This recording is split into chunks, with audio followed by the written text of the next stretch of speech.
would you say, you've got that overall arching view of SOCOM 4, is the uniting factor between the co-op, the competitive, and the single player? We really wanted to focus on replayability. I think that is the key for a really great co-op game, is something that players want to keep coming back to and really getting a unique gameplay experience each time through. And I think by having the custom scenarios that we have, we're able to best attain that.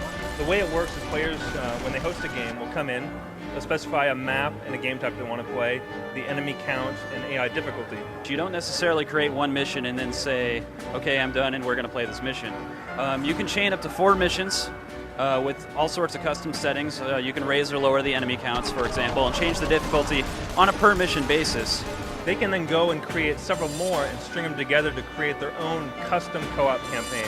This is great if you have a group of friends that maybe wants more of an extended battle through the evening, and you can go seamlessly from one scenario to the next. AI are very specialized in their roles, and they're going to be utilizing squad tactics against you. You're going to need to counter that with the same level of intelligence and cleverness. And if you play our game run and gun, you're going to get destroyed. Yeah, there's a certain style of play you have to adapt, and run and gun is definitely not it. Well, I think it really is the SOCOM style, and that carries over to single player as well. The key there is you want to leverage your environment, whether it's cover, you're leveraging vegetation. You don't necessarily want to always go in guns blazing. You want to, maybe sneak up on the enemy, generate some tactics with your teammates. I mean, that's really how you're going to achieve the most success. So let's say I played through with my squad all the different maps and the mission types. Yes. What's going to make someone want to play it again? AI locations, AI tactics, and also your objective locations are going to be randomly selected every time you select the map. So any 2 times you play the same combination, you can choose the same options twice in a row. The mission's still going to feel different